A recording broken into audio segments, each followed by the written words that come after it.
So, Mary Lou, as I've said, why don't we start with some personal reflections? First of all, I know that sometimes politicians, the last thing they actually want to talk about is themselves. So unfortunately, I might force you to do that. You, and it has been said plenty of times, you were born in 1969 in Dublin. Before we get to university days, before we get to joining Sinn Féin, why politics? That's a nice wide open question. Was it a family passion, or was it something that you kind of stumbled upon when you were growing up? I think it's probably a mixture of both, Thomas. And can I just say how delighted I am to be with all of you this Friday evening? And I wish that it was in person. But look, as the old saying goes, we're at where we're at. Yeah, I guess it was a mixture of the two. I was never the kind of person who had, for me personally, kind of, a master plan, for world domination, or my life kind of neatly arranged in different boxes. I was never, I suppose, that organized, if I'm truthful with you. But I certainly grew up in a household where politics was discussed. So if that makes it a political household, then it certainly was, and not just domestic politics, but international politics too. But I'm the first person from my family who ever ran for public office. So I don't come from, some kind of dynasty or a family where it was kind of an accepted thing that you would, go into political activism and go forward for election. I'm a pioneer in my family in that regard. But yeah, I always had an interest in things, an interest in people as well. And ultimately, I think anyone who's in political life for any length of time will tell you that whereas the kind of the high politics, the diplomacy, the legislative processes, the public policy piece is fascinating and challenging and really enjoyable, really to stay the course in politics and to make this your life. You have to care about people, because that's ultimately what it is, and dealing with people in all sorts of different circumstances, and including dealing with people who have diametrically opposing views to those of yourself. But that's I can't answer it as much by just life happens, and I've always been the kind of person that follows things that I'm interested in, that I feel passionate about, and so here I am today. And growing up in Dublin, you will have been watching the conflict that was taking place sort of where I am at the moment in Belfast. As a child in Dublin, not just you, I suppose more broadly at school, did it seem like it was, something that was happening at the other end of the country, in another country, some people would say? What was the perspective like growing up in Dublin, watching a conflict take place up towards the border and into Belfast and the north of Ireland as such? Well, the strange thing, Thomas, even though I'm a Dubliner, so obviously we're at a remove from things, and I didn't experience growing up in conflict and all the hardship that brought. But nonetheless, for me and for my entire generation, the Troubles were the background noise to all of our lives, and you couldn't avoid it, because day in, day out, evening in, evening out, there was news from the north. Most of it, to be honest, absolutely heartbreaking, and big moments in history are marked out kind of in my mind. Certainly, and I've spoken about this before, I particularly recall the H blocks, the hunger strikes, Bobby Sands. I can recall exactly the moment when I heard that he had died. I remember all of the big figures, Margaret Thatcher, the late Ian Paisley, and that kind of looming, almost terrifying figure for me as a child in Dublin. So in a sense, it felt, of course, a little bit distant because we weren't in the middle of it. But nonetheless, it was part and parcel of every single person's life who lived on this island. That's the truth of it. And in the way that so many Irish families in the past have fallen into politics, you first joined Fianna Fáil. That was your first political party home. Why did you do that, I suppose, is the first question. Why Fianna Fáil? And then you obviously left after that. What were the main motivations? And do you remember a specific moment when you thought to yourself, do you know what? actually this party isn't for me, I'm going to have to take the leap to Sinn Féin?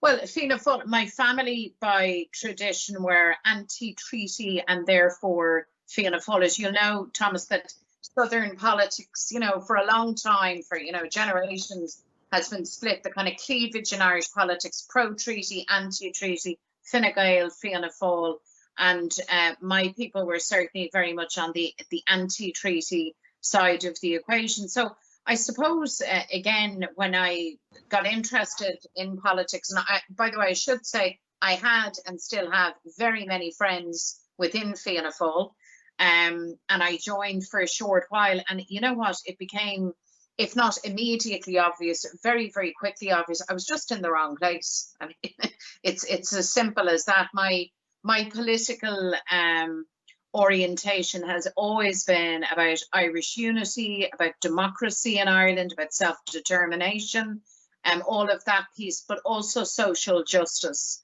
And the perfect political home for me, as I discovered, was in Sinn Féin, because it marries both of those things, and the whole drive now, which I'm happy to say is much more I suppose much more advanced now than 15 or 20 years ago when I joined the party, that marries up that politics perfectly. So, by the way, where I grew up, there was no Sinn Féin. Do you know what I mean? Yeah. Like, Sinn Féin wasn't organised.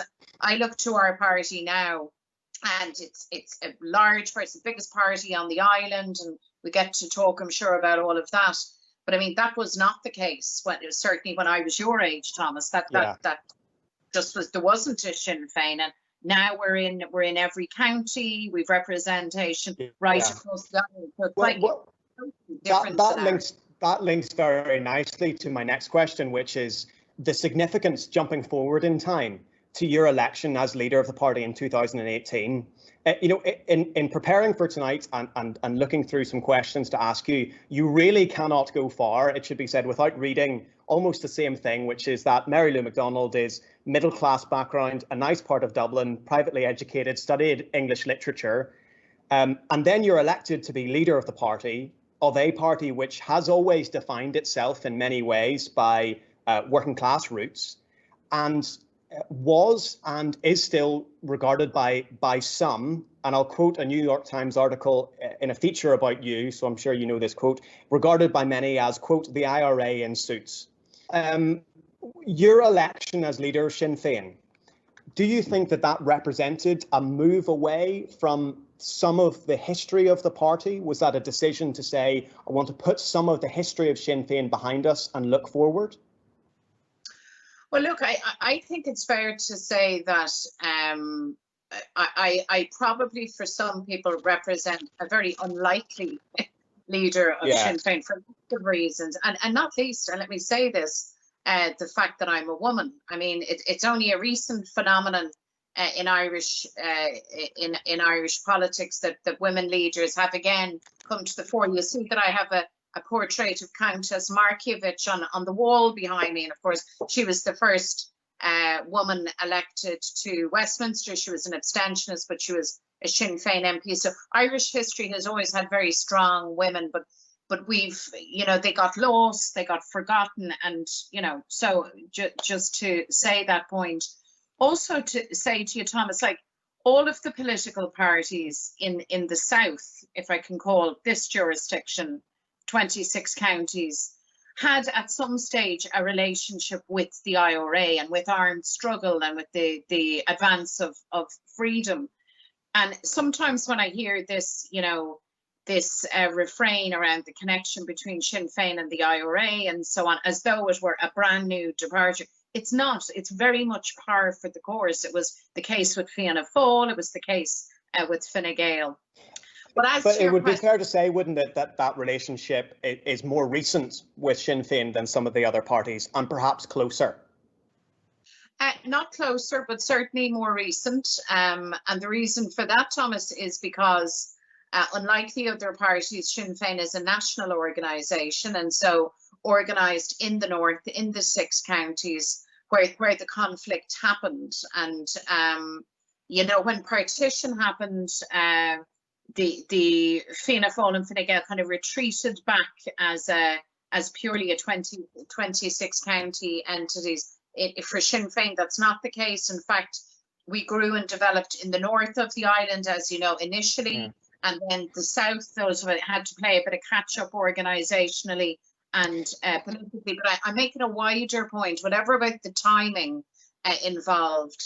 The truth is that there has been that relationship historically because of our history, because of the circumstances in Ireland. But to move things on, if you're asking me, does the election of a new leader, in this case myself, represent movement on? Of course it does. I mean, my God, you'd be in a very sad and sorry place if you remain stuck in the 1970s or the 1960s.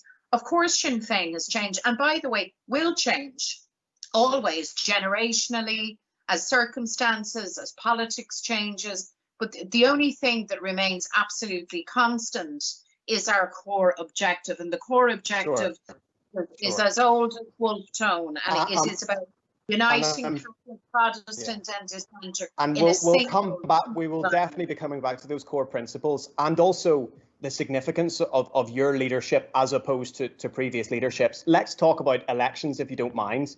The last few years have been a game of two halves. Don't worry, I am getting to the general election this year in a moment.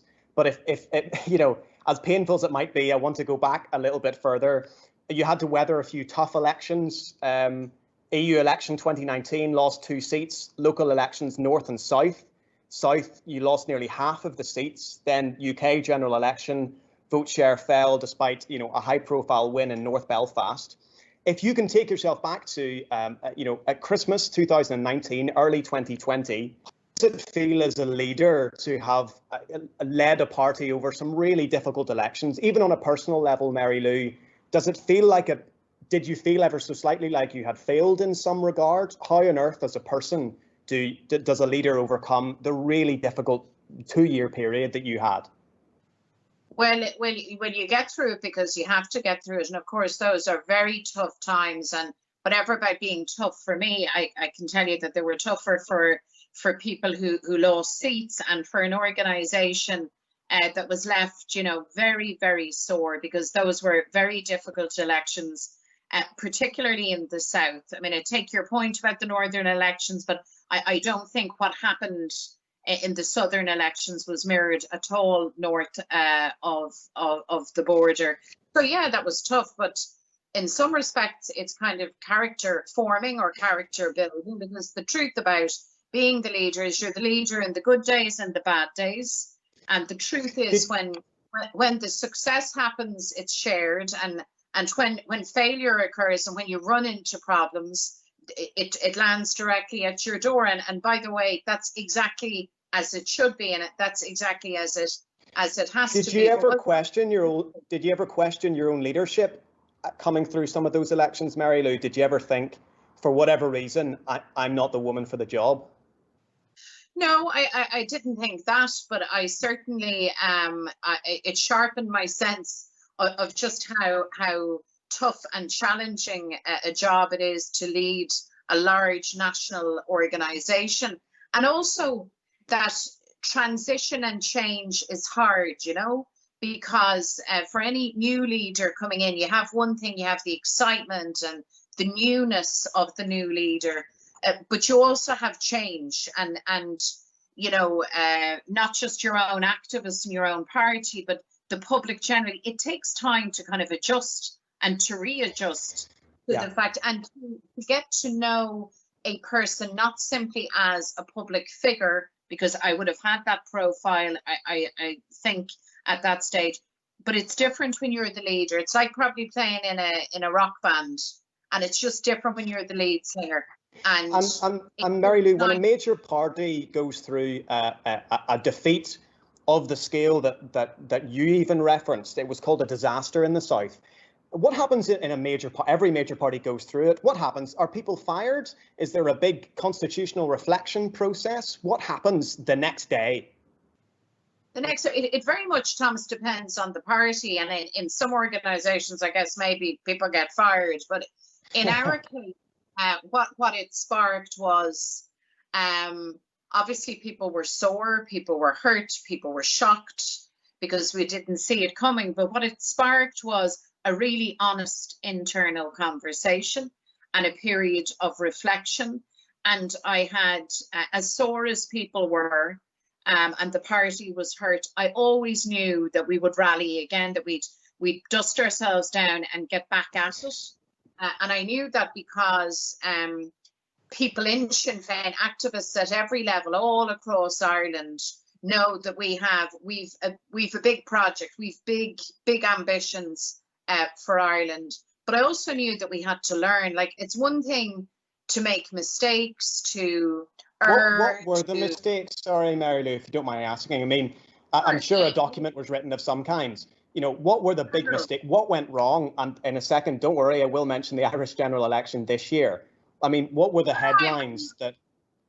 I'm. By the way, Thomas, I'm quite comfortable discussing these elections because I have found that you often learn more and most and the most valuable things, not when you've had a great day out, but when you've had a really hard day out. So the big lesson, I think, is that we had come through a decade of austerity in the South. We had, the party had been growing, and people knew who Sinn Féin was when the chips were down and your back was to the wall. We're the people who go in there, who stand up for you, who fight your corner. And then the economic circumstances changed, the political climate changed.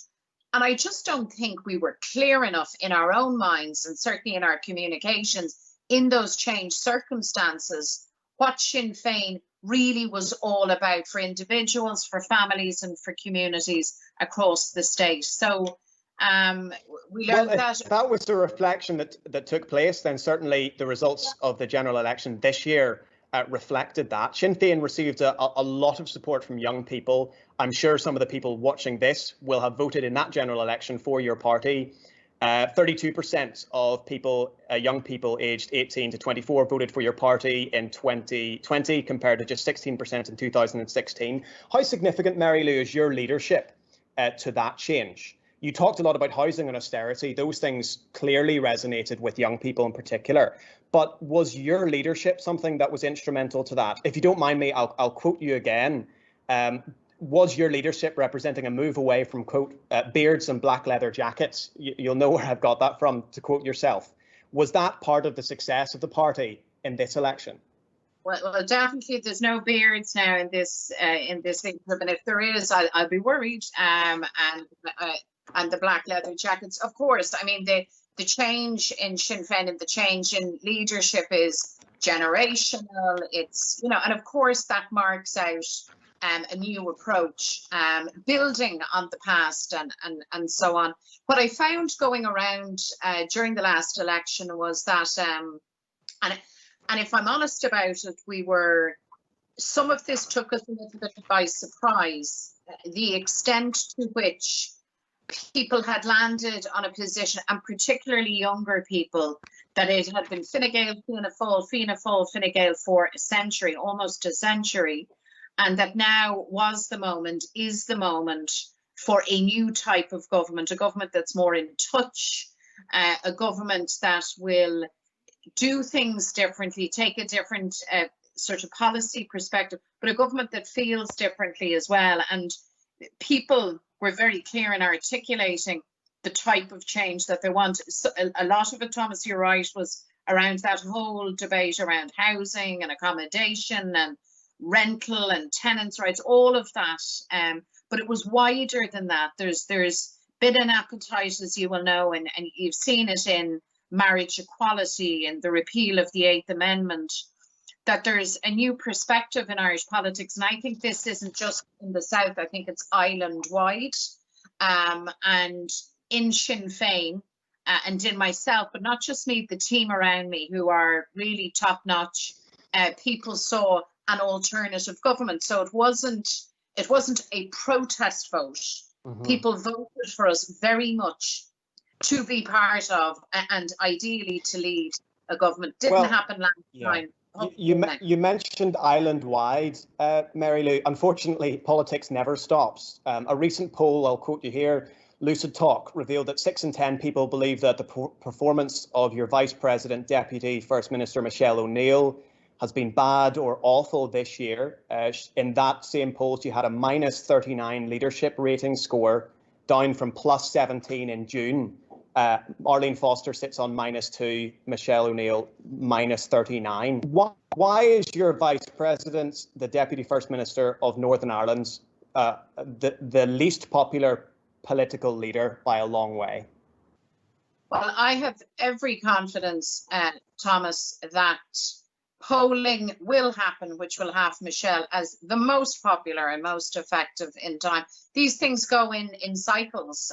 That's the only way I can explain that. What I can tell you is that Michelle works incredibly hard, that she is, above all else, a problem solver. I think some people, you need to work with Michelle to actually gauge the extent to which and the lengths that she will go to find consensus and to bring people along and to be constructive. And you saw that in the Brexit initiatives that were taken kind of along that act. Yeah, Mary, I don't think anybody is questioning Michelle O'Neill's work ethic as such. But I mean, by any metric, moving from +17 in any opinion poll to -39 from June to October is a significant reduction in the faith that people have in your leader. I wonder why that is, because I'm looking from June to October, and I'll give you another stat from that same poll, and you'll say, I'm sure, the same thing about polling,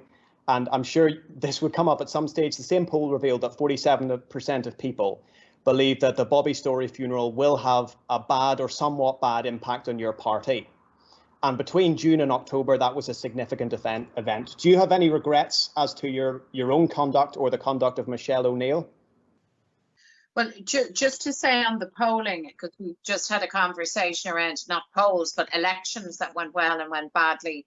And I would just make the point to you that these matters can be cyclical, and you're not stuck ever, for good or bad, in one, stationary position. The nature of politics is that it moves and it responds. And you asked me about Bobby Storey's funeral, and you will know that both I and indeed Michelle have acknowledged, and I acknowledge again, that the number of people out on the streets for the funeral caused obvious concern.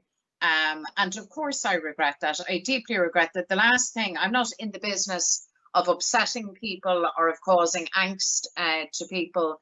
And I regret also, if I can say, the fact that Bobby's family have had to listen now on and off over a number of months to a controversy around a figure, albeit, a public figure, but nonetheless their loved one. And I think that's really difficult. There has been no experience more difficult in COVID than bereavement and burial. And I'm very, very sorry for the Storey family that happened. Yeah. And of course, I acknowledge. With respect, Mary Lou, and I want to move on in just a second, is the reason in part that there is so much consternation about that event? It's in many ways, it's nothing to do with Bobby Storey's family, or indeed the fact that it was a funeral. Is it not the case that it was a high-profile event of any kinds, and senior figures within Sinn Féin were seen to be and perceived to be not obeying their own rules? In many ways, it was completely irrelevant that it was a funeral and the tragedy, undoubtedly, that was being felt by Bobby Storey's family. Well, you might say that, but I would remind you that it was a funeral, and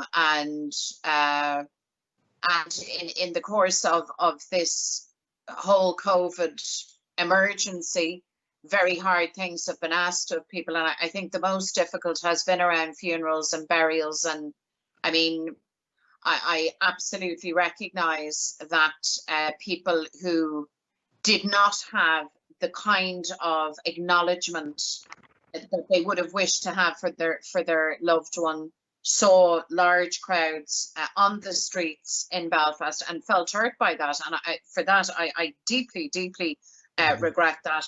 I recognise also that the families and those who organised the funeral did make efforts to keep numbers down and so on. I want to move on to COVID in just 1 second, Mary Lou. I just wonder whether there's an ever so slight political spin between saying that you regret the consequences of that event and actually apologising for being there. No, well, I mean, I apologise for the consequence. So I'm not trying to be, I'm not trying to be clever, Thomas. And if you wish to kind of unpick my language, please feel free to do so. I'm not playing a game with this. Yeah. This are you sorry that you attended? Well, it was a funeral, and I'm not. I was asked. I was invited by the family. I did one of the readings at the mass. I was more than happy to do that. Do I regret doing that? No, I do not. Absolutely. So not. you don't regret going, but you do regret the consequences of going. I regret the fact that the funeral was a bigger affair than some may have wished, and I regret above all that it caused not for political pundits or for the purposes of playing a game, a political game of tennis, but for people who looked on and who were upset by that. Of course, I regret that. Of course, I regret. We've got loads of questions coming in, Mary Lou, and I want to get to them. You had COVID-19 in March of this year. As a bit of a public service announcement, if nothing else, to encourage people as to the importance of sticking to the regulations, would you be able to give us very quickly an idea of your experience of COVID? Yes, it is a terrible virus. It's not a flu, certainly in my experience. And I'm saying this, by the way, mindful, Thomas, that some people will have coronavirus and they are completely asymptomatic. Other people were much sicker than me and ended up in hospital and in ICU. In my case, I was very sick for a number of weeks, but I managed to fight the virus off and to recover at home. But it is, I think it's, for me, the first time that I was ever really sick, luckily, touch wood. I mean, I've had flus, I've had different, but I had never really been sick. So it was a very, very unpleasant experience. And I would just say, particularly to people who might, and I've heard this line of argument from some, that this is a hoax, or, it's made up, or it's just a flu. It's not just a flu. It is a novel virus for which, as we know, there is as of yet no vaccine. It is a dangerous virus. It can take people's lives. Well, in the context of that danger, not too many observers, it would be fair to say, were impressed with Stormont this week. Do you think that should the people of Northern Ireland, young people watching this, have a single ounce of faith in the parties that govern us in this part of the world after watching, I'll use the word chaos at Stormont this week? I think for everyone, and maybe most importantly for young people watching this, it's important to understand what actually happened. Because what you have described as chaos is actually a scenario in which the chief medical officer gave advice. That advice was brought to the executive by the Minister for Health, Robin Swan. There was a vote taken on that advice. There was a majority in favour of that advice of a 2-week extension. The DUP voted against. They did not want that course of action, but then they went on to cross-community vote this matter. I understand that, and it's a point that needs to be made, Mary Lou. There's sometimes a frustration that I feel for people who watch what happens at Stormont and say, why is it that the two parties will constantly point at each other rather than being grown-up politics, which is just working it out between themselves? You and the DUP are in an executive together. You are supposed to be, bound by collective responsibility, and yet any time something difficult comes along, the finger point.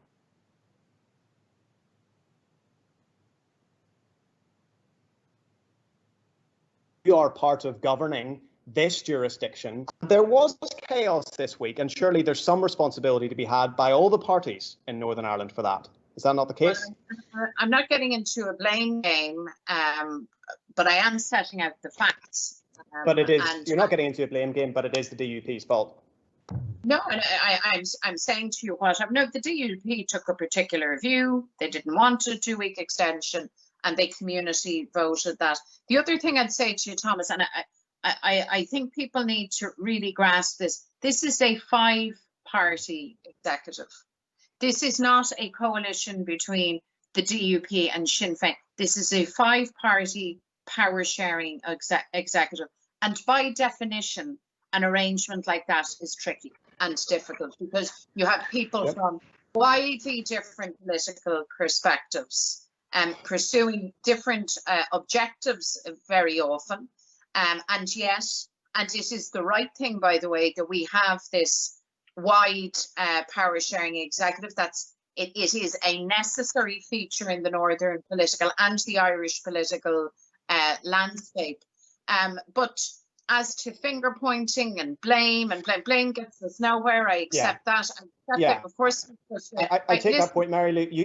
You mentioned this 5-party executive. There are only 2 parties within that executive that can veto each other in the executive, and that is the you and the DUP. You've mentioned the DUP vetoing the proposals that were put forward. Now, at the final deal that was struck, restrictions continuing for 1 week, then close contact services and unlicensed premises after that. Your party voted against that deal. Why didn't you veto that deal? Because the very idea of cross-community voting, a matter of public health, is insane, quite frankly. It's certainly not the purpose for which that veto exists. It's a misuse of that. It brings that into disrepute. But Mary Lou, if this situation is as serious, and we know it is as serious as you're setting it out to be, surely surely it is the case that the veto was there and you could have used it. And you have described this situation as life or death. It's extremely serious. You said that we need to listen to the science. The veto could have been used by you to block the arrangement that was eventually put forward, and you decided not to go down that road. I'm not sure, I'm not sure how that squares up. Well, it does square up, and had we done that, you and I would be having a very different conversation, and you, Thomas, would be saying to me, why had we sectarianised an issue that clearly is a public health and a universal concern? Furthermore, I'm not sure that would have resolved anything. It would have simply lengthened our difficulties. Our position is very, very clear on this. The numbers in the north have come down, but they are still very high. Mm-hmm. The hospital capacity is at 100% and slightly over capacity. That's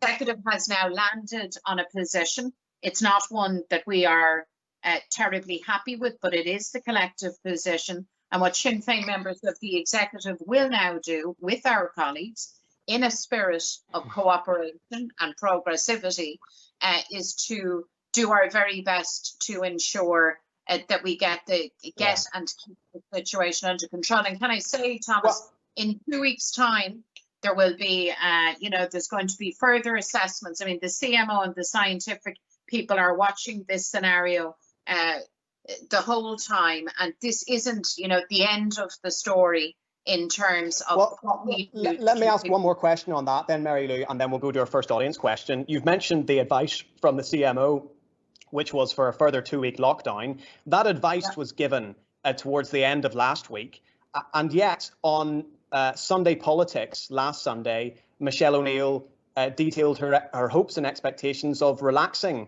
restrictions, including close contact services being open from Friday today. What changed early this week?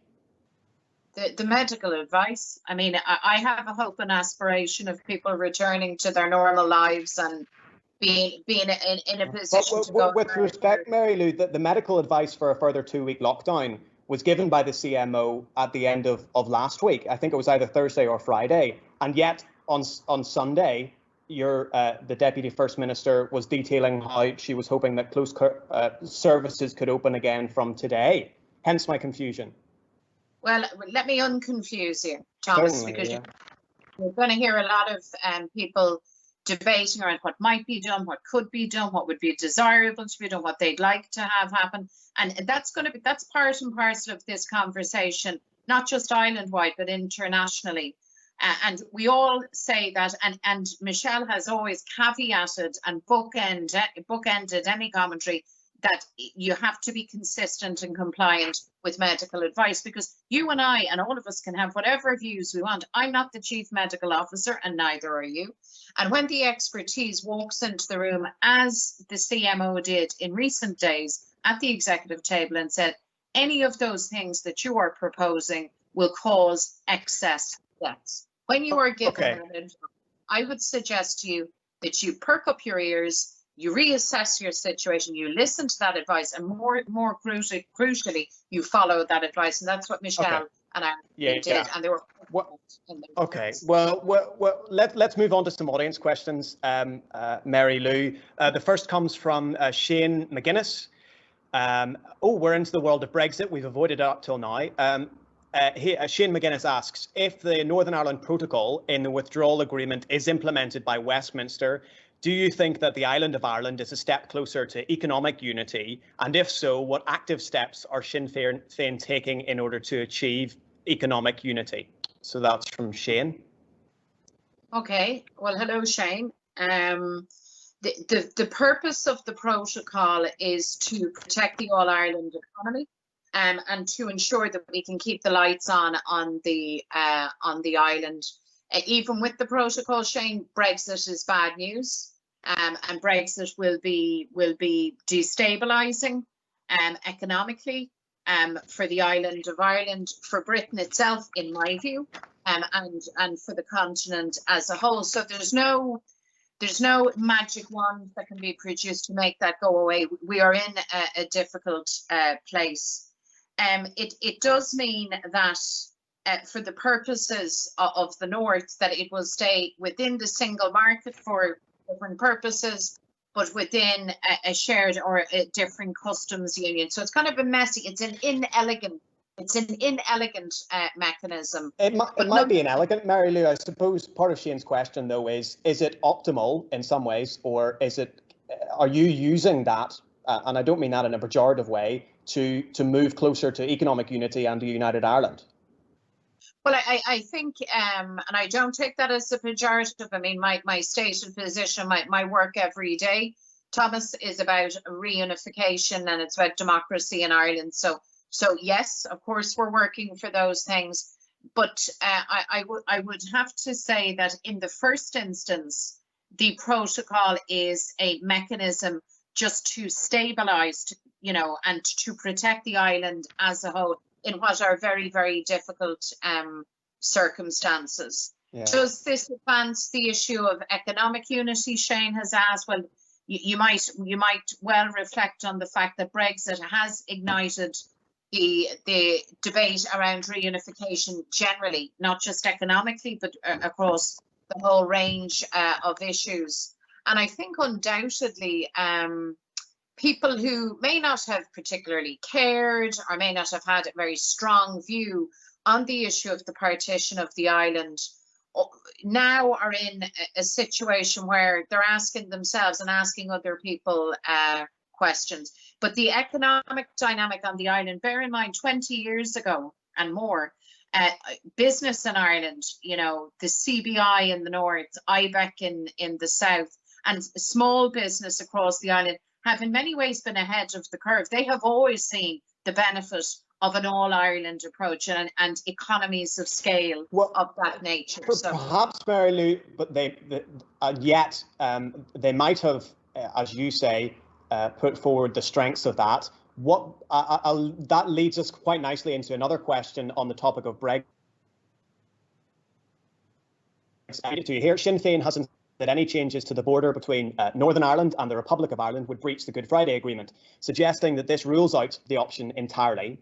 Is Mary Lou also fighting to ensure that there is no change to infrastructure across the Irish Sea, considering that a border within the UK would equally breach the consent principle? Question there. Yeah, and these matters of borders have been debated up and down. I mean, the primary concern for me is no hardening of the border on the island of Ireland, and people who are old enough to remember will remember the time when border crossings were closed. People will also reflect on the fact that one of the big symbolic moments and symbolic evidence of the strength of the peace process was when those border roads were opened. And the fact it's worth saying, though, Mary Lou, is it not, that many of the reasons that the border was shut weren't down to customs checks, they were police checkpoints? Yes, that's correct. And army, yeah. Yeah. So I mean, so it's not entirely. Is it slightly disingenuous to say that that it would be economic concerns that would bring you back to the situation that you've described, where there were army posts across the Irish border? There's a distinction there to be made, isn't there? Well, of course there is. I mean, there's no armed checkpoints on the island, or should there, or will there ever be again? But I'm making a slightly different point, Thomas. I'm saying that the progress of peace was manifest when the border roads were opened, and the fact that people now move seamlessly north to south. And the reality is that people live their lives across the two jurisdictions, and we need to protect that. I mean, a lot of the foundation for the success of the peace process was not least because Ireland and Britain were both members of the European community and then the European Union. So that facilitated, the four freedoms and a lot of that movement across the two islands and across the island itself. And there is a real concern that there would be a hardening of the border, and that in turn would disrupt matters, cause difficulties for business, for agriculture, and for people going about their daily lives. Let me ask about business, if you don't mind, Mary Lou.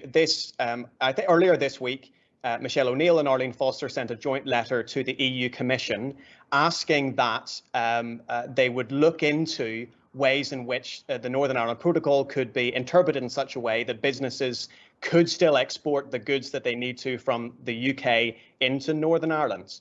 I wonder what, I mean, some people were commenting that was an interesting thing for Sinn Féin to be asking, because on one hand they're saying that they want to see no infrastructure on the border between the Northern Ireland and the Republic of Ireland, but then also going to the EU and saying, well, hold on, we don't want to have the rules here between Northern Ireland and the rest of the UK that are required under EU law as well. Is there a hypocrisy in there at all, Mary? No, there isn't, Thomas. And bear in mind, you might have added to the list of things we didn't want. We didn't want Brexit, just to say that here. Yeah. But hey, here we are.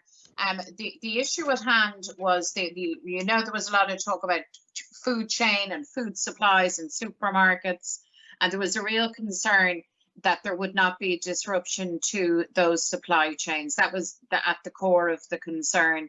And just so as we're clear, there was a concern that some 55,000 jobs might be jeopardized or undermined if difficulties were to emerge in the supply chain. So the protocol has to be delivered. That is a matter that has been agreed and concluded.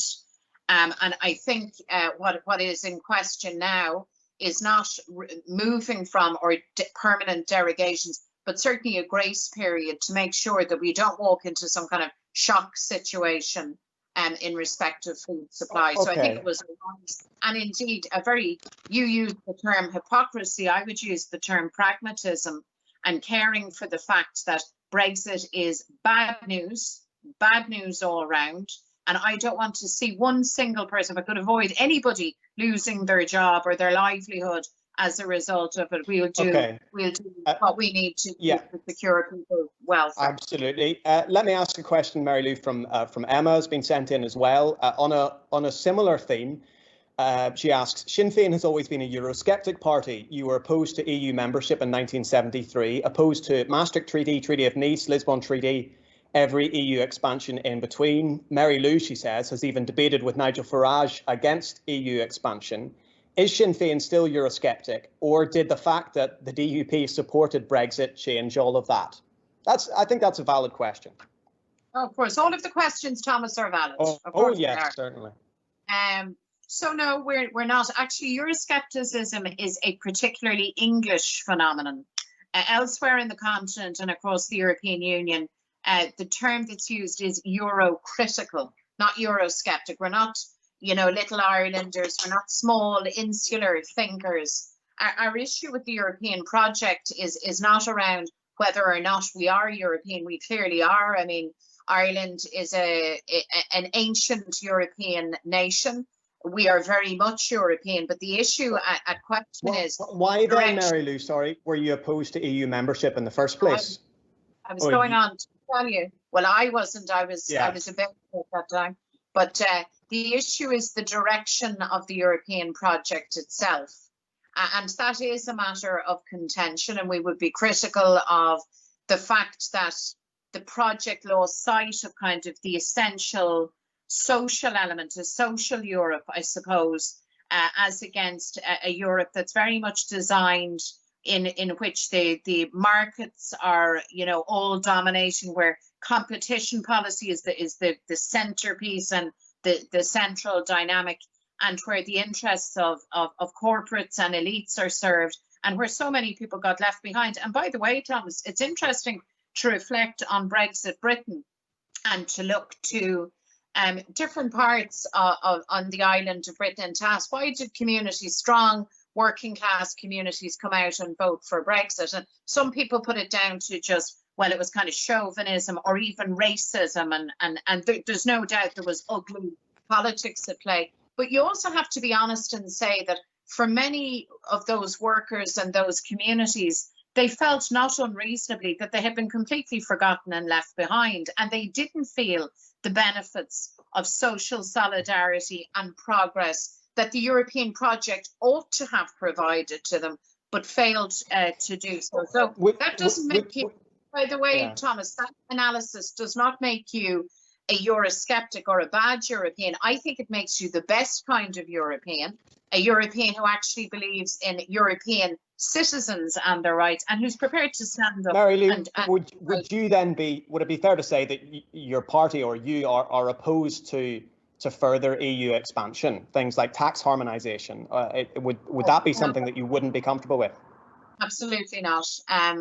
Because for societies to work in the best interests of their people, we have to be sure that core democratic functions like the raising of taxes and core decisions around the expending of public monies are taken within the member state in question. I think it's just, Mary Lou, that what you've just said there resonates and has ever so slight echoes in it of the kind of the Brexiteer arguments of reclaiming sovereignty, and laws need to be made in Westminster and not in Brussels. Would it be fair to say that there is an overlap of significant size when it comes to your thinking on the European Union between you and your party and the Brexiteer project? No, absolutely not. I mean, the Brexiteer project is about Tories coming in, playing on people's fears and getting a free hand so that they can run down environmental standards, run down workers' rights. I mean, the Tory Brexit project was never about the liberation of working people or about progress in terms of, these core generational issues. I remember at the time when, there was a huge kerfuffle by the Tories in Britain around something as subversive and obnoxious to their minds as the Working Time Directive. An instrument simply to make sure that working people work decent hours and that their health and their safety is protected was considered to be some, atrocious affront to civilized and democratic life. So that's how the Tories are. And to anybody who thought that really this was about, really about any higher ideal, I would say to you, watch that space and you'll see in time what plans Tory Britain has in terms of further privatisation, ravaging of, because you're living with the circumstances of some of the consequences of some of that in the north already, Thomas. So let's move away from Brexit, if you don't mind. We have got a few people in the chat who are able to ask their own questions. We try to keep it small as to not to disrupt our technology any further. Jasmine, I wonder if Jasmine is there, and if you are, you could switch on your camera and unmute yourself for me. because we have a couple of questions in a similar theme. Another similar one comes from Mark, and a further similar one comes from Cormac. Jasmine, why don't you ask your question to Mary Lou, please? Thank you so much. Hi, lovely to have you here. So this is just kind of in relation, we kind of can't have this discussion without talking about the prospect of a United Ireland. So Brexit has made discussions surrounding United Ireland more prevalent, obviously. Despite this, in my view, these discussions are quite reductive, limited, and usually discussed in the binary in terms of community affiliation. I feel that this isn't realistic nor viable given the current circumstances, particularly the increase of people defining themselves as non-affiliated or other, largely those like myself who come from the unionist community, but don't kind of associate themselves with that now and are more strongly considering the benefits of a United Ireland as a result of Brexit and other kind of issues. In this context, should there be a United Ireland in the future? Where do you see the place of unionists and non-affiliated being, particularly in terms of political influence and decision making? Thanks a million, Jasmine. Do you want me to answer directly, Thomas?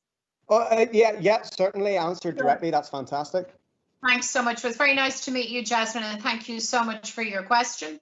And can I say that I actually agree with you. I think there is a danger that this debate becomes not just binary and reductive, but that if we're not intelligent and thoughtful about how we frame it, that it could become polarizing.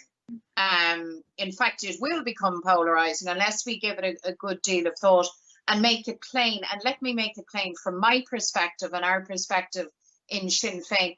This project for reunification needs to move away from the kind of thought or sense of like doom or threat or jeopardy and move into the space of opportunity and excitement. You see, for me, my analysis is this, Jasmine.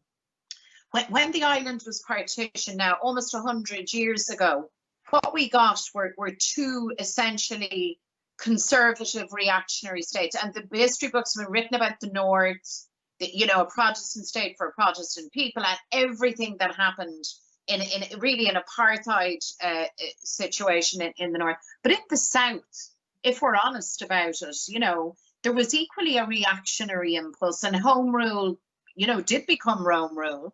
And long story short, everybody lost. Everybody has lost out because of partition.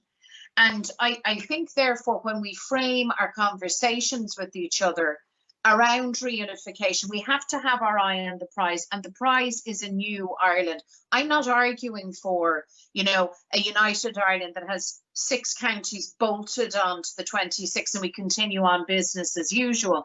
I want all of us, and particularly your generation, Jasmine, to grasp this opportunity to ask the questions, everything from the practical day-to-day issues around public service provision. What does our economic model look like? What's our enterprise model look like? What does a world-class educational system look like across the island of Ireland? And how do we capture the incredible diversity, the incredible brilliance across our people right across the island? That's really what this is about. We have the mechanism agreed in the Good Friday Agreement for a referendum. And it runs like any referendum. It is 50% +1. That gets you the results. It gets matters over the line. But truthfully, we need to have a conversation that involves everyone. And I mean, even people who will say, I don't want a United Ireland. It's not my first preference. That's fine. I hear that. People will advocate for the union. That's fine as well. I hear that too. But all of us have to look at what are our options here? And in the event of Irish unity, for unionism, or for a young person like yourself, Jasmine, that comes from a unionist background, I wouldn't presume to know your current political views, but whatever they are, you need to have the space where you articulate that, not me. I wouldn't presume to speak on your behalf. Mary Lou, can I jump in there as well? And thank you very much, Jasmine. You mentioned there Good Friday Agreement. All you need is 51%. In some ways, Mary Lou, is that part of the problem? Can you commit to not holding a border poll until you've had the kind of detailed and specific plans that you say that you want and you're moving towards, where you negotiate with unionist stakeholders? Or is the policy that you are pursuing, and some people might say a more effective policy, to keep it all as vague as possible until you're sure of 51% and then just call a border poll and deal with the consequences afterwards? Because you don't need to have these discussions. All you need is 51%. Well, you need 50% plus one, which is a slight. Well, no. I mean, you need. You see, we all live here, Thomas. So this isn't about hooray, we won, boo-hoo, you lost. That's not. What good is that? We all live here, and I care passionately that everybody gets a fair opportunity in this country. That matters a lot. I also have said, and I mean, I'm on the record repeatedly in saying this to the current Taoiseach, the previous Taoiseach, and to others, and indeed to the British government, the planning for constitutional change has to start now. Like, there is no prize for people burying their head in the sand, pretending the change isn't underway. It is. And in fact, I was very interested to see Peter Robinson recently actually calling out, border poll deniers and saying, come on, people, that's just not real. So preparation is absolutely key. And these conversations, Thomas, that people will have around all of these issues, all of that is great stuff, because the astonishing thing is, once people know each other, talk about things that they care about, whether it's civil rights, human rights, democratic rights, what a free and fair society looks like, I will tell you without fear of contradiction that people will discover that they have way more in common than actually divides. Let me address that, Mary Lou, if that's okay. I've a question from Rory. You talk a lot about a new Ireland, Mary Lou. If that happens, the new state will be far more British than the current republic. Will this new state, for example, be in the Commonwealth, officially mark the Queen's birthday, Remembrance Day, and 12th of July? Let me add, if you don't mind, a bit of context here. So I read again the Sinn Féin policy document towards the United Ireland. It talks about some of these things. For context, it says, in relation to a new Ireland, this could involve new symbols and emblems. It could involve expression being given to relationships between Unionists and the British monarchy. I wonder, Mary Lou, what your thoughts are. Do you, as the main proponent of a United Ireland, really need to get the ball rolling by setting out concrete proposals, something like a draft constitution, addressing those issues and then working from there, rather than what I hear quite a lot, which is general calls for the discussion to happen? But that's not a general call, that's a really specific call. There's a specific ask for a citizens' assembly. There's a specific ask to clear space for those conversations to be had. So you've asked me about the Commonwealth, you've asked me about the 12th of July, you've asked me about relationships with the Queen. I mean, I'm an Irish Republican. Those aren't things that I am going to seek. But I absolutely respect that there are others who will seek those matters. And I'm making the most fundamental point that you have to have a place where that conversation happens. And by the way, in my experience of talking to people from the PUL community, as people from a unionist background, the question I have been asked more than flags and symbols and emblems, as important and sensitive as those matters are, has been around healthcare.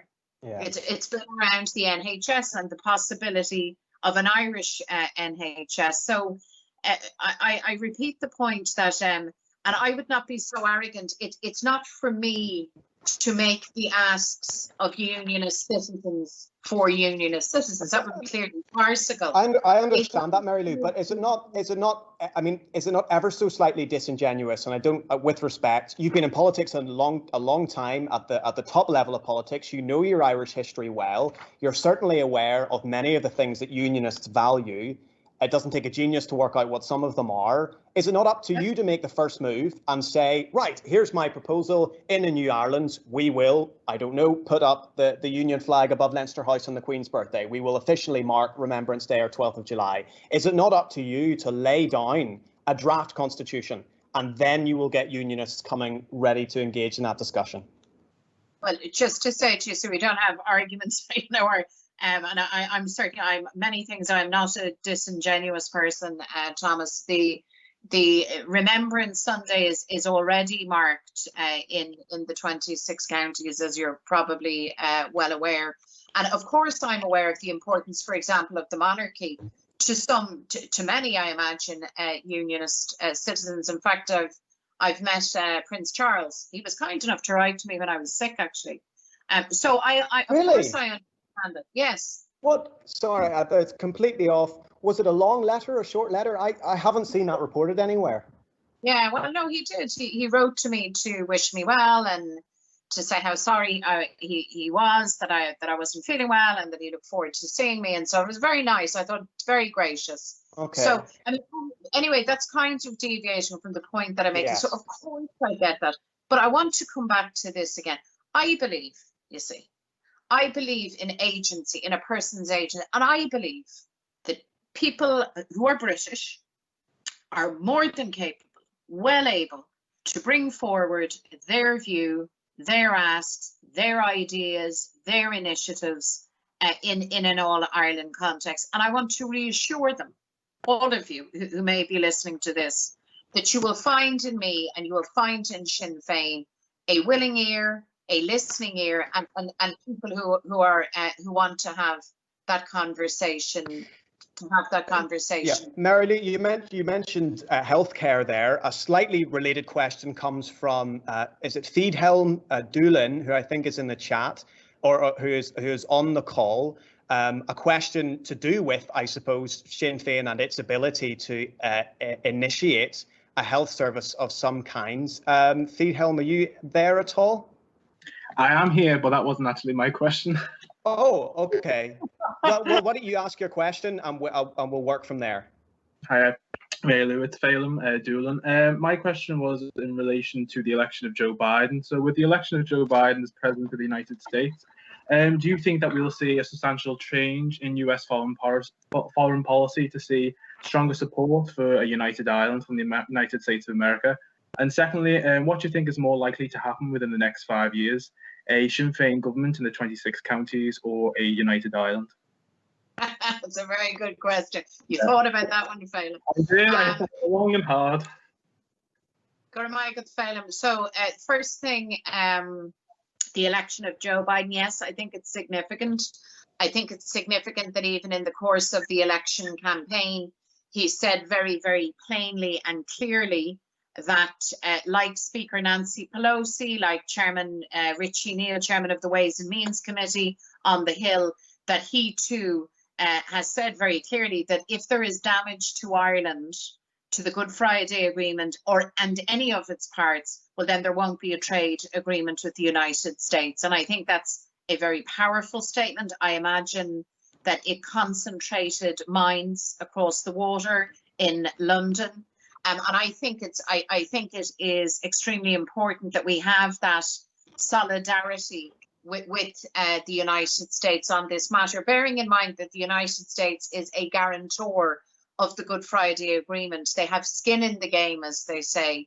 So they've taken a very strong stance. I should also say we have a very special relationship with the States because there are so many Irish people that, you know, when there's a new president elected and then they sketch out how many came from Ireland and you were either Gaelic or Ulster Scots or whatever. It's incredible. I mean, we have an incredible, you know, international footprint. We should remind ourselves of those achievements.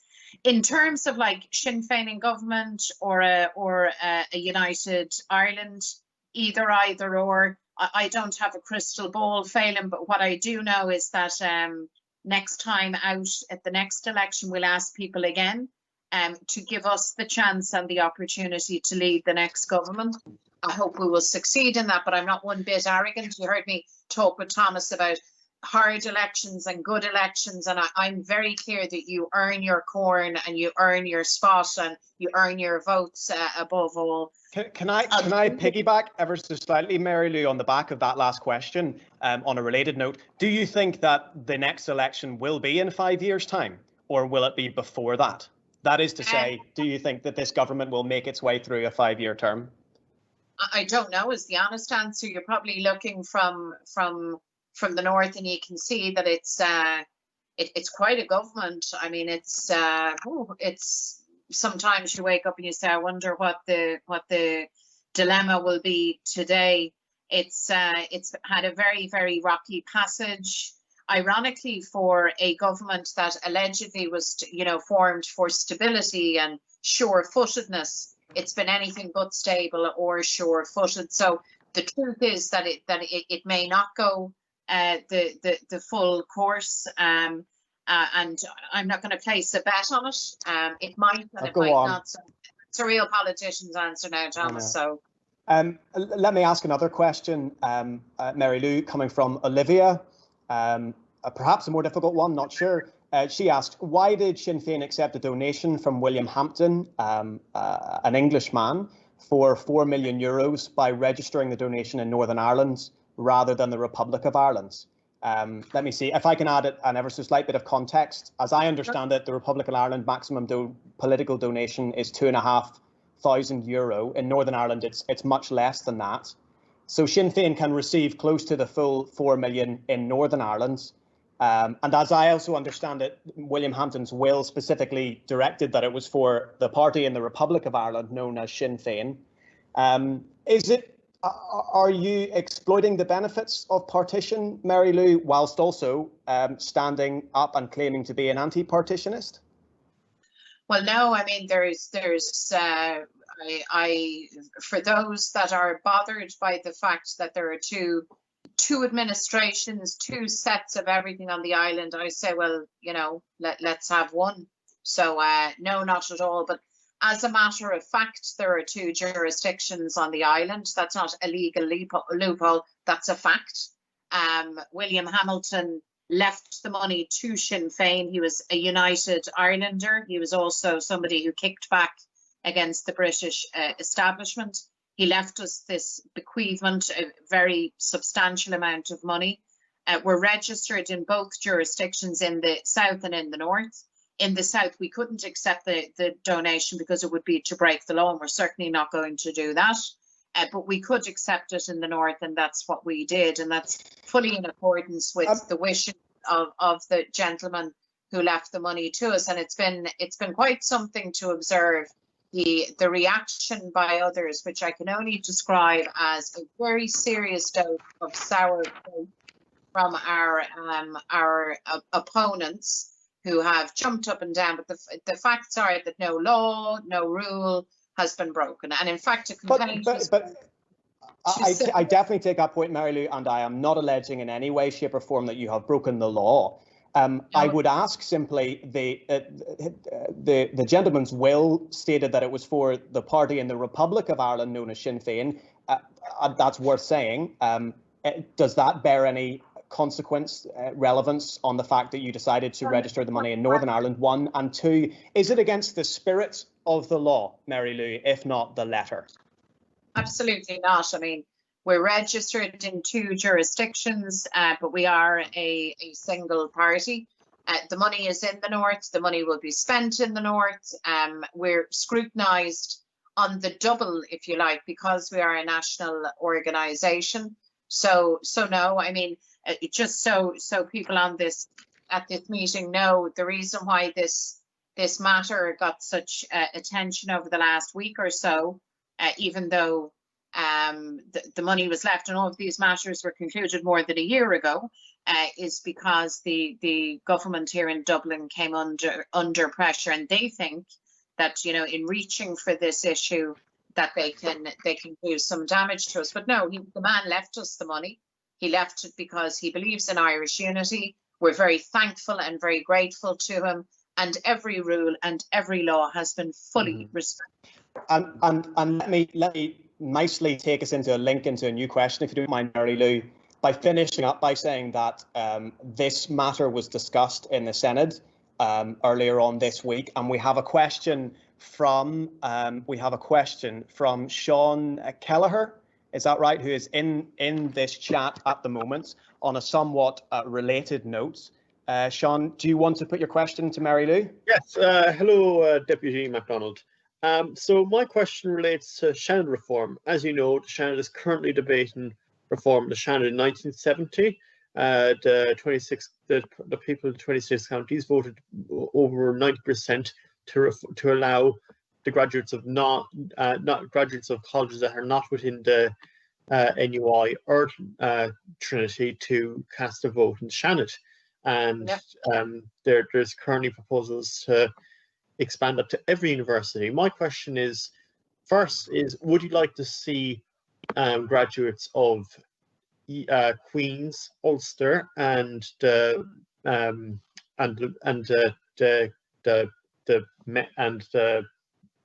other third level education facilities in the north to be included in such reforms?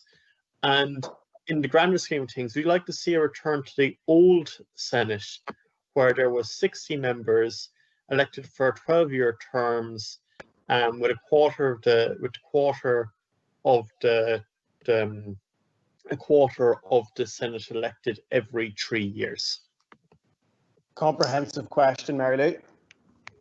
Very much, Sean. So let me just address the 12-year term first of all. I wouldn't favour that, and I'm not convinced that it would meet with public approval. Even the idea of a 12-year term, I think, would alarm people, particularly for a second chamber whose democratic standing is regularly queried. You know that there was a proposal to abolish. These would be directly elected. Sorry about that. These would be directly elected by the people, by the way, as the old Senate was. Okay. All right. So not just the term time, but reverting to direct elections. Look, there was, as you know, Sean, this is a long-running issue in Irish political life, the Shannon to reform or to abolish. There was a proposal to abolish it. The electorate rejected that. I think people like the idea of a second chamber for oversight, for inclusion, for all of those things. So we have to work on that basis. To answer your question around the university panels, yes, I believe that if you include some of the university, I have to confess I'm a Trinity graduate, so I have a vote in these matters. Others don't, so that needs to be remedied. But we need to look then also around more broadly around the issue of suffrage and who gets to vote. And there is an issue that needs to be teased out around how do you, if you aim for universal suffrage, so you have a directly elected chamber, how do you prevent that cutting across the lower house, the Dáil? You know, what does that look like?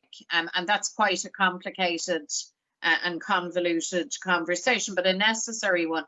We campaigned at the time for the abolition of the Shannon, but we didn't win that argument.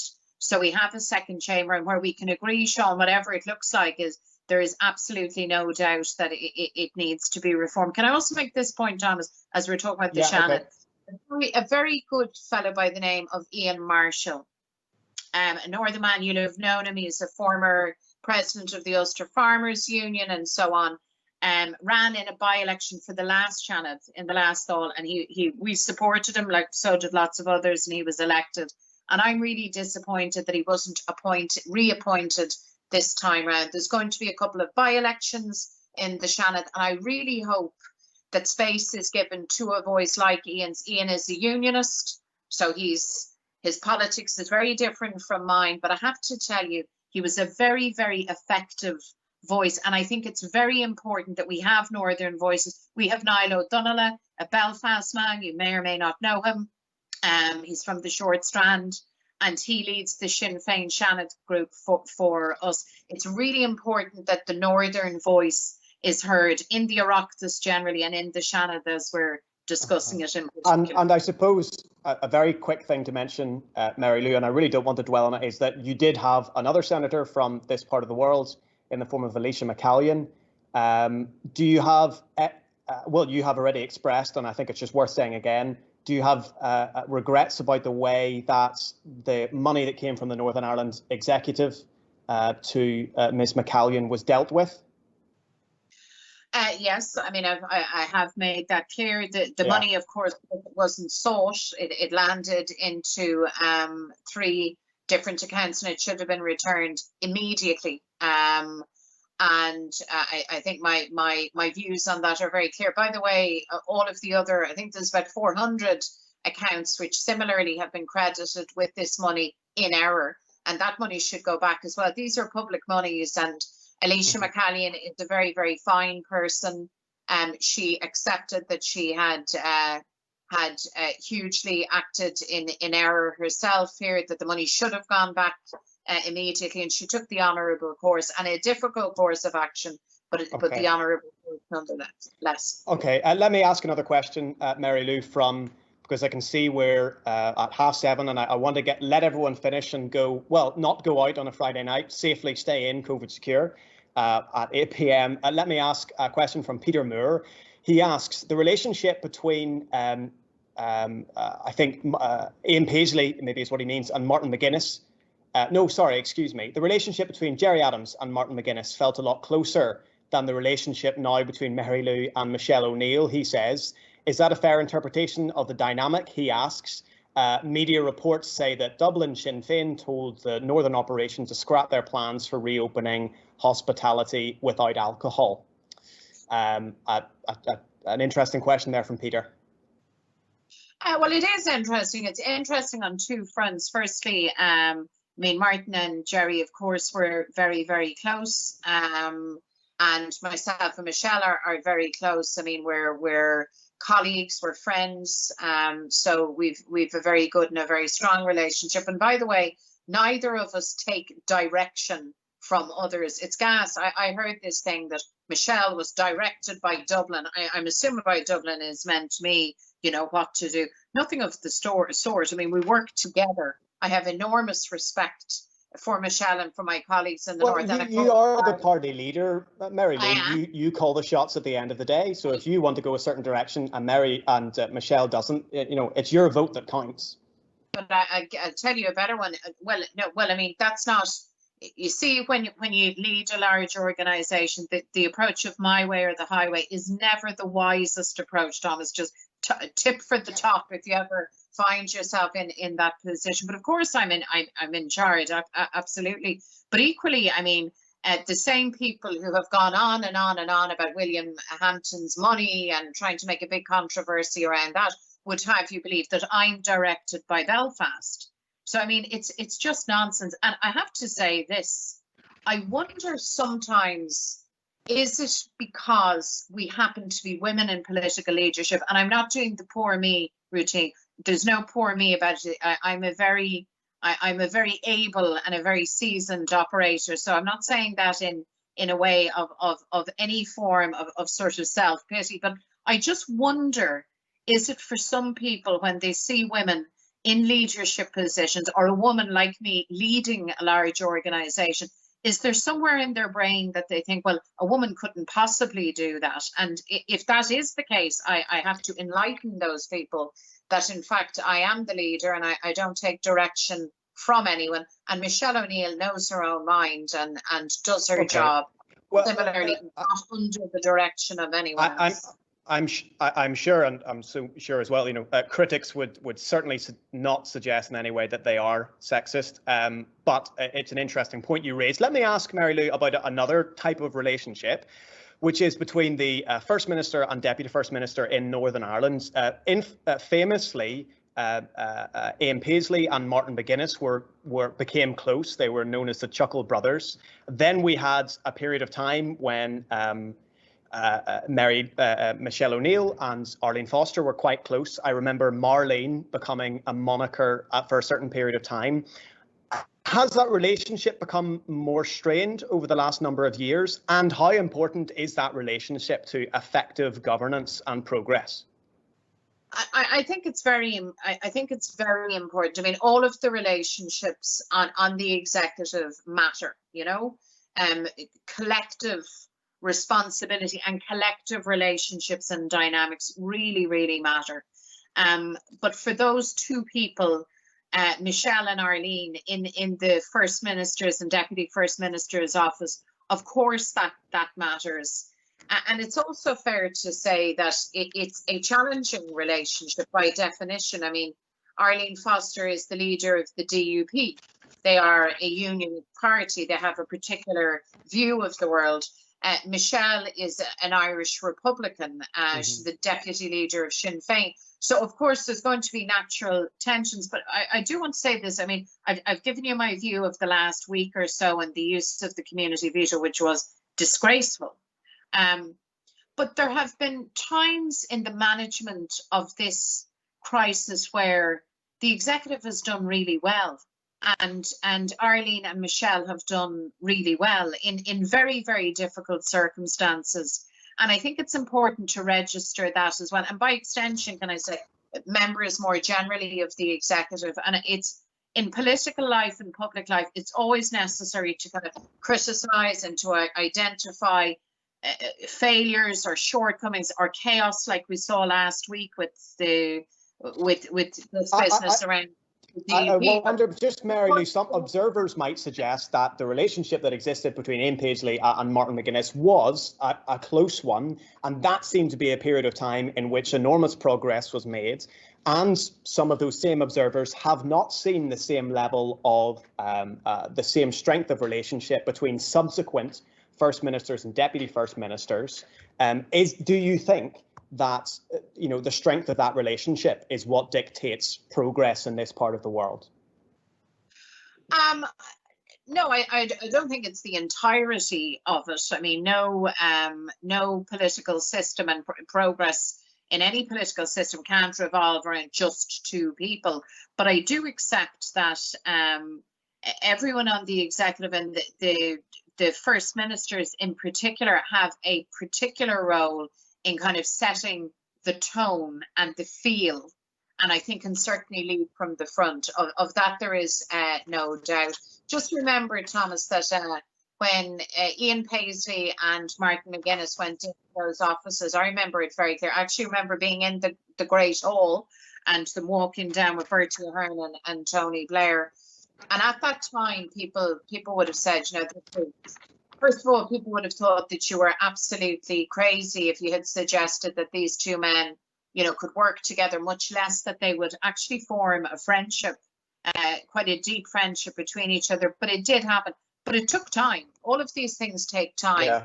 And no two sets of relationships, by the way, look or feel the same, because people are people and people are different. And that relationship in the First Minister's office between Arlene and Michelle, of course, is important, but it is also important that everyone on the executive collectively lifts the load, and that the relationships generally in the executive are healthy and strong. Let me ask, Mary Lou, I've got two similar questions here, so if you don't mind, I'll read both of them out. The first is from Alex Griffiths. He asks, does Mary Lou think that the shared island unit, so that's set up by the governments in Dublin, the shared island unit is a genuine attempt to move towards Irish unity? And what would Sinn Féin do differently if it were in government? And let me add to that a similar question from John Joe McGrady. With public opinion, he says, pushing towards the idea of a united Ireland. The South, he quotes, with over 70% in favour and some polls having a majority or close to majority in Northern Ireland. And the fact that An Taoiseach Micheál Martin said it wasn't on his government's plans. What's the response to that, and how do we move forwards? I suppose the overriding question there is, what is your opinion on how the government currently in place in Dublin is performing in relation to your ambition and the general ambition of a united Ireland? So let me give you an answer in two parts, because the positive is that this shared island unit has been established. So that's a good thing. And I actually met with the Taoiseach and we discussed the unit. I actually had a meeting today also with Ireland's Future. They're meeting with political parties across the board. And I know they've been talking to the Taoiseach about the shared island unit. And on the plus side, the Taoiseach and the government are talking about conversations. They're talking about engagement. Great stuff. You'll never do too much of that. But the big deficit and the big negative, to answer Alex and John Joe, is that there is not an explicit mechanism now for planning, for concrete planning for the future. And I have told the Taoiseach that is a big mistake. I think it's a huge mistake. At this point, I would go so far as to say that for the head of government in Dublin not to be planning for the next number of years and for orderly constitutional change and transformation is actually reckless. So what would we do differently, John Joe? I think was your kind of approach. If I were the Taoiseach, I would be having a conversation with you now, not just about dialogue and engagement, all of that good stuff. Of course, that needs to happen. But I would be saying to you, we now wish to commence the planning, the active planning for all of the changes that are going to be required. Let me ask you, Mary Lou, I suppose people, critics of what you've just said, would say that we're in the middle of a pandemic. Inevitably, there will be an economic recession, the likes of which very few people have seen in their lifetimes. So and the argument would go that so now is almost certainly not the time to be engaging in a major constitutional reform. And I add to that perhaps the fact that the folks that you would need to convince in Northern Ireland, in the north of Ireland, the pandemic has shown them the power and strength of both the NHS and the depth of the UK Treasury's pockets is now, in actual fact, not the worst possible time to be engaging in major constitutional reform. That is, would almost by definition be, to some extent, unstable and difficult and tricky and hard to accomplish. Well, no, I don't accept that at all. In fact, I think what the COVID crisis has demonstrated again, and perhaps in an even more dramatic way than Brexit, is the real jeopardy of the border on the island of Ireland. I mean, the facts are that for the purposes of public health, we are a single epidemiological unit. We're not acting or behaving like that, and that's a problem. And it leaves us vulnerable, because the truth is, to keep any of us safe, we have to keep all of us safe. We can't have a reservoir of this virus and disease anywhere on the island. But with respect, Mary Lou, I mean, acting as one epidemiological unit doesn't require unification. I mean, there are lots of jurisdictions around the world that share an island, and they don't necessarily have to be unified. Yeah, and I'm not making that point, but I have told you that the jeopardy that is introduced when you do have a border and partition and two separate approaches, two separate standards, no joined up thinking when it comes to even things like tracing and so on. So I make that point. I would also say this to you. A crisis like Corona exposes lots of things across a society. So it's hammered home, for example, the value and the need for shelter for people as a matter of right, not least because we now know that your home is not alone your castle, but your home is your place where you isolate, where you keep yourself safe and so on. It's shone a light on the health system at north and south in both jurisdictions. And I think it has demonstrated in some respects in a very cruel and a very stark way the work that we have to do, because all is not well on our island. And so we have challenges north and south, and we ask, how do you best address them? And you don't get the luxury, Thomas, of saying, well, now is not the time. We're just going to hold back because it's too challenging to do the things that we need to do. I absolutely don't accept that. I think this... Well, in fairness, I don't think I was suggesting that it was a luxury. The point I was making is some people would say that it's much more secure, and that with all the instability in the world right now, the last thing that some people would want to do is engage in major constitutional reform. I think that's the point I was making. I know, and I think I've answered that point by saying to you that the source of instability on the island in Brexit and in COVID terms has been very dramatically demonstrated to be around the issue of partition. What more destabilising event than Britain voting to exit the European Union had our island faced in generations until COVID came along. And in both instances, I point you to the reality that the border causes us a huge and ongoing problem in that regard. But the bigger point is, far from being destabilizing, the reunification agenda opens up the opportunity for us to fix the things that are broken all across Ireland. Okay, we're running out of time, and you've been very good, and you've given up a lot of your time, and I want to get in as many questions as I can before we finish up at 8. Olcan McSparran, I think, is in the chat, so we will actually be able to see him. Olcan, if you unmute yourself and switch on your camera, you can ask your question to Mary Lou. Olcan. Hey, hi, Mary. Pleasure to chat to you. So I'm a chairperson of QUB Social Democratic and Labour Party. One consistent theme we've heard tonight has been the idea of a united Ireland. And my question to you is, do you think that the Provisional IRA's campaign helped or hindered the prospect of a united Ireland? Hi, Olcan. I like your name. It's a very unusual, very northern name. Thank you very much for the question. I think the campaign, as you call it, was a direct and predictable result of political conditions on the ground in the north at that time. I think also if you place what happened over those decades in the wider sweep of Irish history, you see that it has been an ebb and flow with tragic consequences for people on our island over the decades in terms of securing Irish freedom. And I would say to you that for your generation, you're younger than I, but for all of us now, looking back, I think we can readily identify the level of suffering that people went through. People will have different views as to the IRA and the other combatant groups, Olcan, you know what I mean? You could, the British Army, loyalism, the whole lot.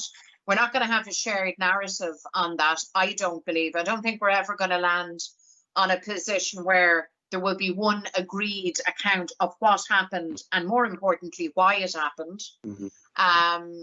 And again, that's not a unique phenomenon either. I mean, in the part of Ireland that I live in, here in Dublin and all across the 26 counties, the version of events and the views as to who was right or who was wrong, or should it happen or did it help, and was Dev right or was Collins right, and what would have happened next, those debates will rage for generations. What do you think, though, Mary Lou?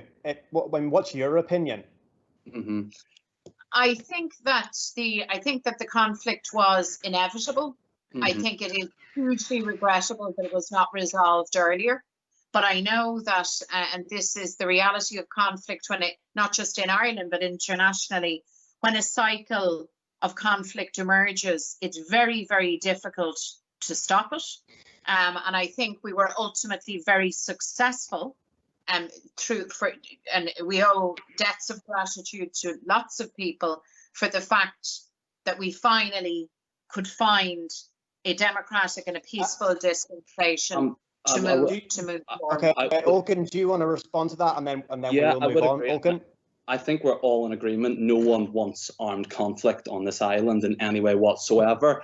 However, there would have been the possibility in 1973 with the Sunningdale Agreement to have brought about an end to the conflict a lot sooner. And overall, has the conflict, my kind of overarching question, helped or hindered the prospect of a united Ireland?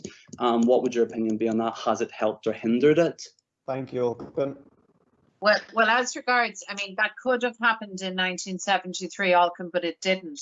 I mean, that's just the reality of it. And I'm not sure what's to be gained by, we could go back as far as 1918 and say, well, the British government could have respected the mandate of the people on the island of Ireland. They didn't.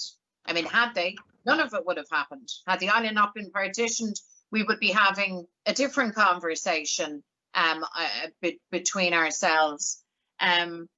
But the truth is that people act out of the circumstances in which they find themselves. And I don't know what age you are, I'm not going to presume, but I know you're a lot younger than me. You're a young man, and you're growing up in a particular set of circumstances. And you might look back to the early 70s or whatever, as a historical period, say, what in the hell was going on? Who thought? How did that happen? And I would just say to you, as somebody who is older, maybe I don't know if I'm wiser, but I'm certainly older than you, that you have to understand that people act from their circumstances, and you change people's actions, you change history by actually understanding that and changing circumstances on the ground. I think we can agree, Alkin. If I had the hand that wrote the history of Ireland, there wouldn't have been a shot fired had I, because there would have been no partition and no reason for it. But that's not how history played out. And people in real time live in their circumstances and make their decisions. And different people made different decisions.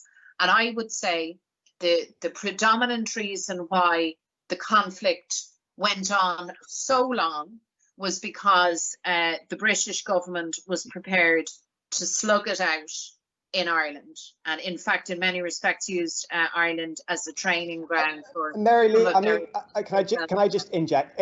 It's an interesting, ever so slight dichotomy in that you say, and I believe you say with real sincerity, that if you had been in charge, it wouldn't have happened, or a shot wouldn't have been fired, as you said. Is there a question mark over the fact that you say that, but also in many cases you won't condemn actions in the past? I mean, you won't condemn the actions or the campaign waged by the Provisional IRA. I mean, is that kind of having your cake and eating it at all, that you can say, well, if it had been me, it wouldn't have been, but I won't condemn actions that took place by people in the name of the thing that I'm campaigning for? No, absolutely not. And in fact, Thomas, my family's connections with the IRA go back to the 1920s.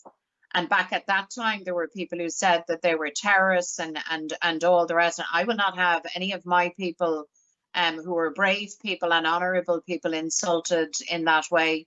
And my view is consistent across the generations. So when I say that if I had had my way, there wouldn't have been a shot fired, I said if I wrote the Irish history book, but of course I didn't write the Irish history book, no more than you did or any of us. So we have to, I believe in these times, take quite a broad perspective in terms of how we understand people and the choices that they made and the circumstances in which they live. I don't believe that you can understand conflict or why there was a conflict unless you take that perspective. And then Alkin, as to whether or not it aided Irish unity, I'm taken from your political persuasion. You clearly take the view that it didn't, and I mean, I hear that from the SDLP, but I would equally say to you that you have to ask a question around not just what happened, but if it had not happened, where would we have been? And we could debate that all night, and it's very fascinating. But for somebody who's involved in politics in the here and now,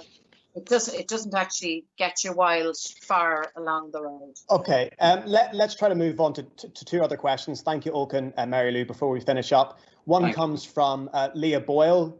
From a very specific perspective, she asks, what are you offering to girls and women facing difficult and unplanned pregnancies other than advising them to, I'll say, have an abortion? What are you offering to girls and women facing difficult and unplanned pregnancies?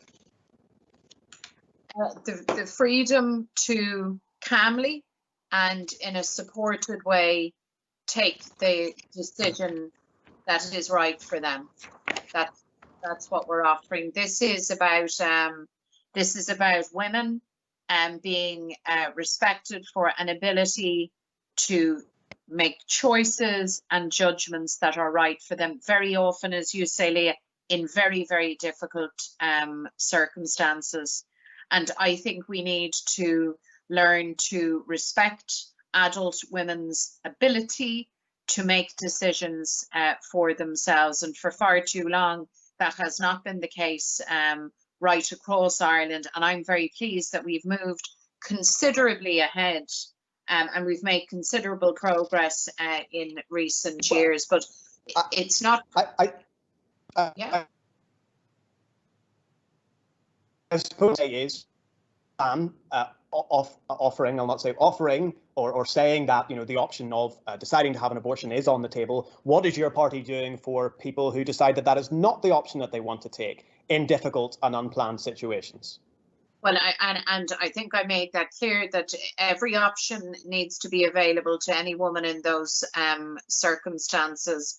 And what we do is we work for and we hope to achieve in a more complete way a society in which a woman in expecting a child, or the parent of any child, isn't automatically consigned to poverty, isn't excluded from education or other services. It's about supporting people. It's about supporting people on low incomes, sometimes in insecure work.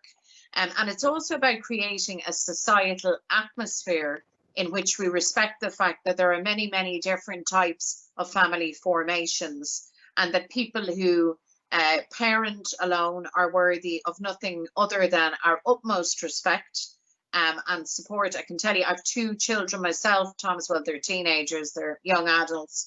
And I know that it's a big thing to raise kids. My mother raised 4 of us on her own. She was an outstanding woman. And there has to be recognition and support for that. And that means lots of things, from housing provision to income supports to work opportunities to get ahead and to advance. All of that has to be on the table. Let me ask, I think, just about a final question, Mary Lou, from Amy. She says, we hear a lot about populism these days, usually in the context of Trump and Brexit and far-right parties in Europe. And yet many authoritative experts list Sinn Féin as Ireland's foremost populist party. Is Sinn Féin, a simple question, is Sinn Féin a populist party? No, not in that sense. We are certainly an increasingly popular party. We're not part of the political establishment. And you see, you need to be careful how you define things. I mean, this idea of populism and kind of playing to the lowest common denominator, I hear that kind of, and that's, I suppose, most regularly associated with Donald Trump, but you can see examples of that elsewhere.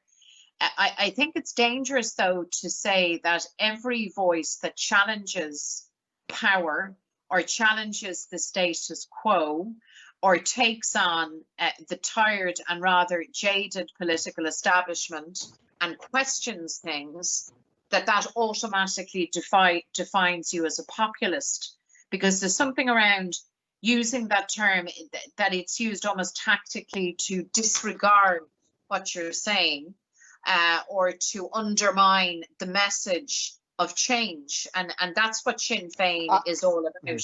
I suppose that the common thread there, which is perhaps why experts have listed Sinn Féin in that category, is that Trump, Brexit, some of those far-right parties do sort of pit the people against what they call the elite or the establishment in politics and media or business. And I think it would be fair to say that Mary Lou, on occasion, that is very much the kind of rhetoric that Sinn Féin will employ, that the people sort of versus the elites or the establishment.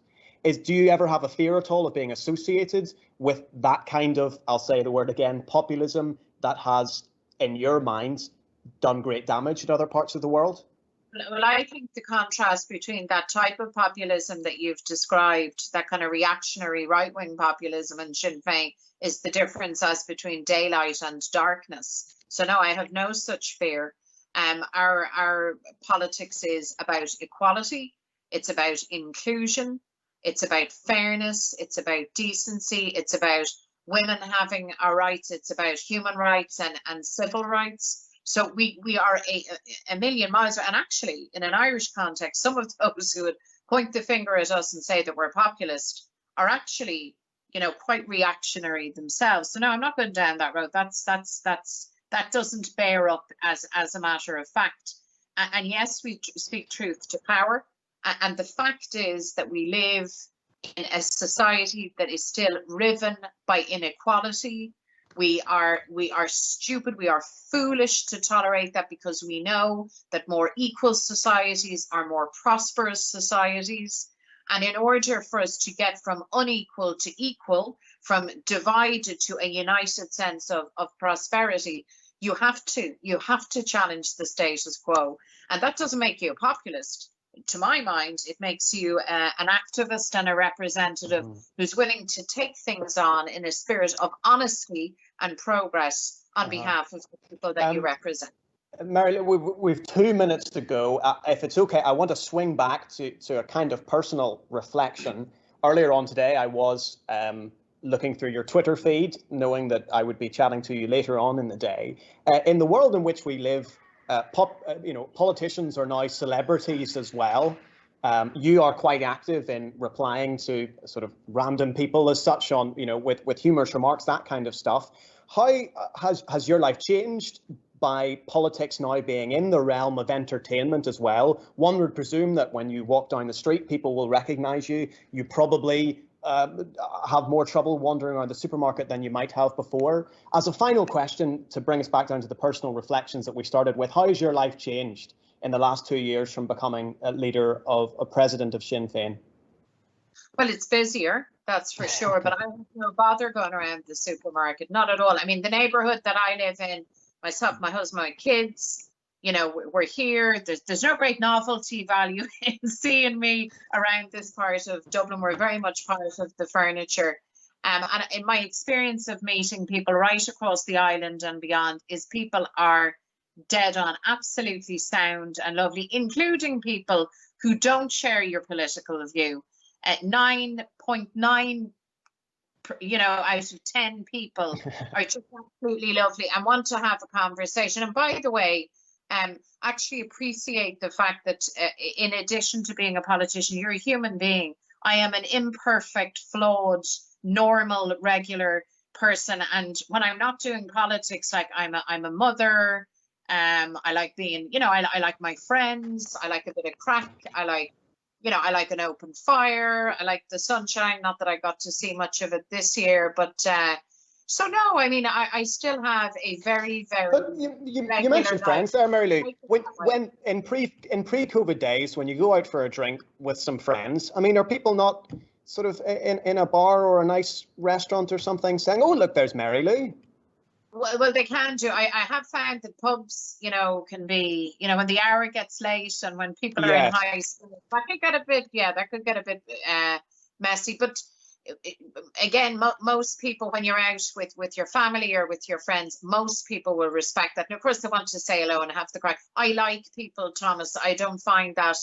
That huge. And overall, I've found it very good. I have to say, when my kids were small, my children were smaller, it used to drive them nuts. They used to wonder, and maybe they thought everybody's mammy just talked to everybody that they met. They thought this is what mammy do. So, but apart from that, no, I have a great life. I'm a very lucky person, and I love my work, and I love the people that we represent, and I enjoy every single minute of it.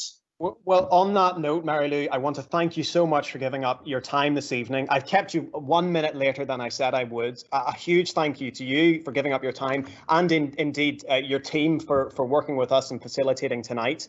You've been really generous with your time, very generous with your answers as well. So I'd like to thank you from the entirety of the Literific. I'd like to thank everybody who asked questions, submitted questions. We had them feeding into me throughout and prior.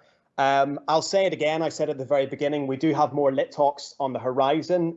November 27th, Ian Blackford, leader of the SNP in Westminster, he'll be with us. December 4th, Julian Smith, former Conservative Party Secretary of State for Northern Ireland, he'll be with us. Thank you to everyone that took part this evening. These events are for you, so I hope you enjoyed them and got what you wanted out of them. So thank you very much, everyone, and have a wonderful weekend, and we will see you soon. Thank you.